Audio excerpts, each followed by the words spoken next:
Friends, அழகு அழகு சீரியலில் மதியம் மலரும் ஒன்று சேர்ந்து நம்ம லக்ஷ்மியை செய்கிற லொல்லுக்கெல்லாம் தட்டி கேட்டால் நல்லா இருக்குன்னு நினைக்கிறவங்க நம்ம வீடியோவை லைக் பண்ணிவிட்டு நம்ம சேனலை இன்னும் சப்ஸ்கிரைப் பண்ணாதவங்க சப்ஸ்கிரைப் பண்ணிக்கோங்க. அது மலர்கிட்ட போய் போய் பேசுகிறாங்க. மலர் ஒதுங்கி ஒதுங்கி போகிறாங்க. அக்கா என்கிட்ட பேசுங்க அக்கா அப்படிங்கிறாங்க. மலர் தள்ளி போகும்போது எனக்கு வேலை இருக்குது அப்படின்னு சொல்கிறாங்க. அப்போது லக்ஷ்மி இருந்துக்கிட்டு, மலர் நீ எல்லாம் அவள் கூட பேசவே கூடாது. அவள் உன்னை எப்படி பேசுனா, இந்த வீட்டுக்கு அவள் வந்ததுலேருந்து நாங்கள்லாம் கூட அவளுக்கு சப்போர்ட் பண்ணலை. ஆனால் நீ தானே அவளுக்கு ஒரு இடத்துலையும் சப்போர்ட் பண்ணிகிட்டு இருந்த. உன்னையே தூக்கி எறிஞ்சு பேசிட்டா பார்த்தியா? வீட்டை விட்டு வெளியே போயிட்டு இன்றைக்கி தானே வீட்டில் வந்திருக்கா. யார் கூடயும் பேசாமல் இருக்க முடியாதுல்ல. நீ தான் எது சொன்னாலும் எல்லாத்தையும் மன்னிச்சுக்குவே, ஏற்றுக்குவே. யார் சொன்னாலும் எதுவும் கண்டுக்க மாட்டியே. அதனால் உங்கள்கிட்ட எப்படி பேசுகிறா பாரு மலர், நீ பேசக்கூடாது மலர் அப்படிங்கிறாங்க. அப்போது பாக்யராஜ் இருந்துட்டு, அம்மா நீங்கள் ஏம்மா அவங்க விஷயத்தில் தலையிடுறீங்க? அவங்க அக்கா தங்கச்சி பார்த்து முடிவு பண்ணிக்கிட்டோம்மா. நீங்கள் அவங்க விஷயத்தில் தலையிடாதீங்க. நீங்கள் ரெண்டு பேர்த்துக்கு இருக்கிற சண்டையை பெருசு பண்ணி விட பார்க்காதீங்க அப்படிங்கிறாங்க. ஏண்டா பாக்யராஜ், நானாடா உங்களை சண்டை கட்டிக்கு சொன்னேன்? ஆனால் என்னடா என்னை எதுக்கு பேசுகிறேன்? உன் பொண்டாட்டிக்கு நல்ல அட்வைஸ் தானடா நான் பண்ணுறேன். நீ என்னமோ என்கிட்ட சண்டைக்கு வர்ற? உனக்கு அவங்களுக்கெல்லாம் அறிவுரை சொல்கிற மாதிரி என்ன சொல்லணும் அப்படின்னு சொல்லிட்டு லக்ஷ்மி எந்திரிச்சு போயிடுறாங்க. அப்போது ராகவன் என்னமோ சத்தம் கேட்குதுன்னு எட்டி பார்க்குறாரு. லக்ஷ்மி நீ அமைதியாவா. அங்கே நடக்கிறதெல்லாம் பார்த்தா ராகவன் கூட பரவாயில்ல இந்த லக்ஷ்மி அம்மா பண்ணுறதுக்கு. லக்ஷ்மி இங்கே வாழ்ந்து ராகவன் கூப்பிடவும் லக்ஷ்மி அமைதியாக எந்திரிச்சு போயிடுறாங்க. அவங்க பாடு அவங்க பிரச்சனை. லக்ஷ்மி நீ அவங்க விஷயத்தில் தலையிடாத, மூக்கு நுழைக்காம இரு அப்படின்னு சொல்லவும், ஏங்க அவளுக்கு கொஞ்சமாவது பெரிய மருமகன் இவ நினச்சி பார்க்குறாளாங்க. இவ எல்லாத்துக்கிட்டேயும் திமுறாக நடந்துக்கிறா. கடைசியில் பேசலைன்னா நம்ம இல்லையா யாரும் கண்டுக்கல. ஆனால் மலர்கிட்ட மட்டும் போய் எப்படி கெஞ்சுறா பார்த்தீங்களா? மலரோட இலக்காரத்தை கண்டு தானே அவள் இப்படி இருக்கிறா. அதனால தானுங்க நான் சொல்லி கொடுத்தேன் அப்படிங்கிறாங்க. வேண்டாம் லட்சுமி, நீ யாருக்கு எதுவும் ஒன்றும் பேசாத. எல்லாம் அவங்கவுங்களுக்கும் தெரியும். நீ வா அமைதியா அப்படின்னு சொல்லவும் லக்ஷ்மி அமைதியாக போய் ஹாலில் உட்காந்துக்கிறாங்க. அப்போது ஸ்ருதி, அம்மா எனக்கு டைம் ஆச்சு, நான் போயிட்டு வர்றேன் கிளாஸுக்கு அப்படிங்கிறாங்க. என்னடி ஸ்ருதி இந்நேரத்துக்கே கிளம்பிட்ட? என்ன இருந்தாலும் 10 மணிக்கு தானே கிளாஸ் எல்லாம் ஆரம்பிப்பாங்க.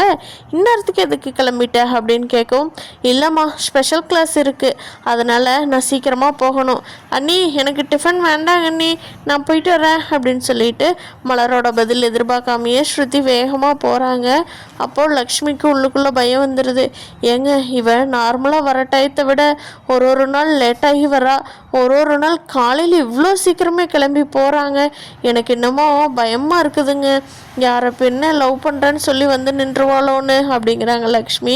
அதுக்கு ராகவன் இருந்துட்டு, லக்ஷ்மி நம்ம பொண்ணே நம்ம நம்பாமல் யார் நம்புறது? நீ அப்படிலாம் பயப்படாத. நம்ம பொண்ணு நல்ல பொண்ணு தான், படிக்கிறதுக்கு தானே போகிறா, வேறு எதுக்கு போகிறா? இங்கே கிச்சனில் இருக்கிற மலர்கிட்ட மதி, அக்கா என்னை மன்னிச்சிருங்களேன். நான் உங்களை அந்த அர்த்தத்துலேயோ அந்த இன்டென்ஷன்லேயோலாம் சொல்லவே இல்லை. நான் அவங்க கூட சண்டை கட்டிக்கிட்டு நீங்கள் எப்போவுமே அவங்களுக்கு அடிமையாக போகிறத பார்த்த ஒரு கோபத்தில் தாங்க அப்படி கத்திட்டேன். தயவு செஞ்சு என்னை தப்பாக நினைக்காதீங்க அப்படின்னு சொல்லி மலர்கிட்ட மதி கெஞ்சுறாங்க.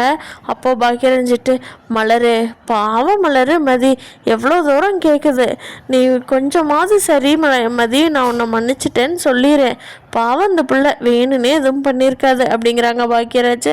ஆமாம் பாக்யராஜ், நான் தான் சுயமரியாதையே இல்லாதவளாச்சே.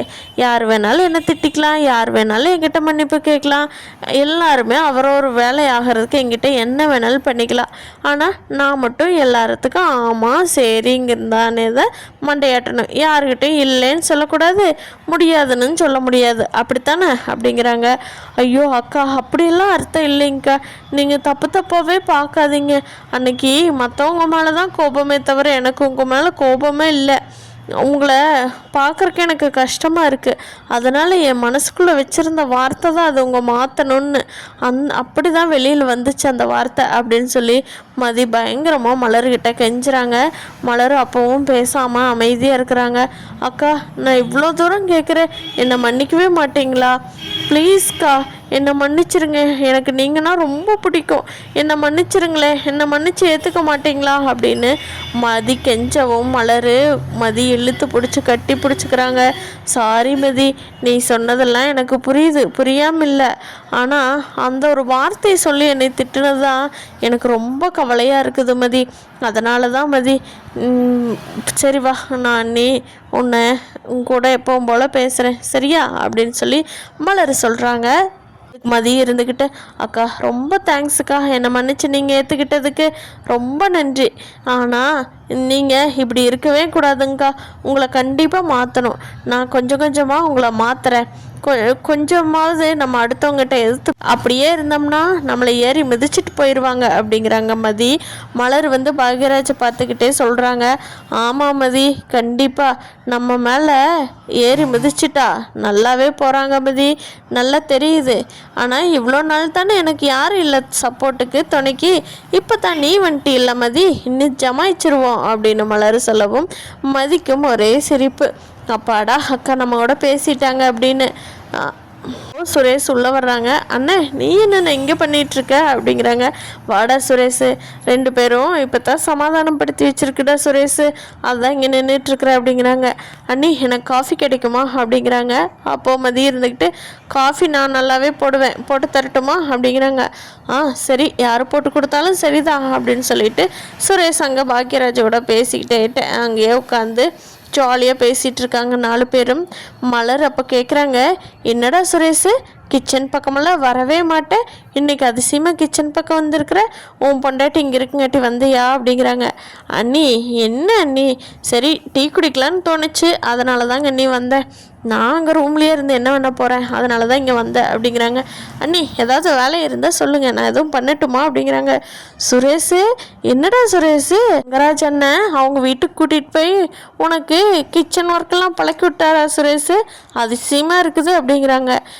இல்லைங்க அண்ணி, அக்காவும் பார்த்தேன், அக்கா அவங்க வீட்டில் அக்காவும் ஒத்தையில் எதை செஞ்சிட்ருக்கா, அவளாவது 3 பேர்த்துக்கு தான் செய்கிறா, நீங்கள் நம்ம வீட்டில் எத்தனை பேர்த்துக்கு சமையல் பண்ணுறீங்க நீ, எவ்வளோ சிரமமாக இருக்குது, அதுதான் கொஞ்சமாவது ஹெல்ப் பண்ணலாம், அம்மாவும் வயசாகிடுச்சு, அவங்களால செய்ய சொல்ல முடியாது, அதனால தான் கொஞ்சமாவது ஹெல்ப் பண்ணலான்னு சொல்லி வந்தாங்க நீ அப்படிங்கிறாங்க. டேய் சுரேஷு, பயங்கரமாக மாறிட்டடா, இப்படியே இருடா சுரேஷு, தயவு செஞ்சு இந்த வீட்டோட பழக்க வழக்கம் பாரம்பரியம்னு சொல்லி பழையதுலேயே போய் விழுந்துடாதடா அப்படிங்கவும், அண்ணி சரிங்க அண்ணி, கொஞ்சம் கொஞ்சமாக நான் மாற்றிக்க பார்க்குறேன் அப்படிங்கிறாங்க. உள்ளே வந்த லக்ஷ்மி என்னடா ஆம்பளை பசங்கள்லாம் வீட்டுக்குள்ளே உட்காந்துருக்குறீங்க, என்ன பழக்கம், போங்க நீங்களே வெளியில், அவ்வளோ மதியம் மலரும் மட்டும் இருக்கட்டும், காஃபி வேணுன்னா கொண்டுட்டு வந்து வெளியே கொடுக்கட்டும், நீங்கள் ஏன்டா இங்கே உட்காந்துருக்குறீங்க அப்படிங்க. ஏம்மா, காஃபி வெளியே கொண்டு வந்து கொடுத்தா தான் இனிப்பாக இருக்குமா, உள்ளேயே குடித்தா என்ன கசக்கவா போகுது அப்படிங்கிறாங்க சுரேஷ். ஏன்டா அம்மா கிட்ட இப்படி பேசுகிற அப்படின்னு பாக்யராஜ் கேட்கவும், ஆமாம் சுரேஷ், உங்கள் அம்மா கிட்ட எந்த வார்த்தையும் எதிர்த்து பேசாத, உங்கள் அண்ணனுக்கு பிடிக்காது, ஏன்னா ரொம்ப பிடிச்சவங்க உங்கள் அம்மா தான் அப்படின்னு சொல்லி யாருக்குமே கேட்காம மலர் பாக்யராஜுக்கு மட்டும் கேட்குற மாதிரி முணங்கிட்டு இருக்காங்க. மலர் அமைதியாக ரெடி, நம்ம சண்டையை அப்புறம் வச்சுக்கலாம் அப்படின்னு சொல்லி போயிட்டுருக்கு.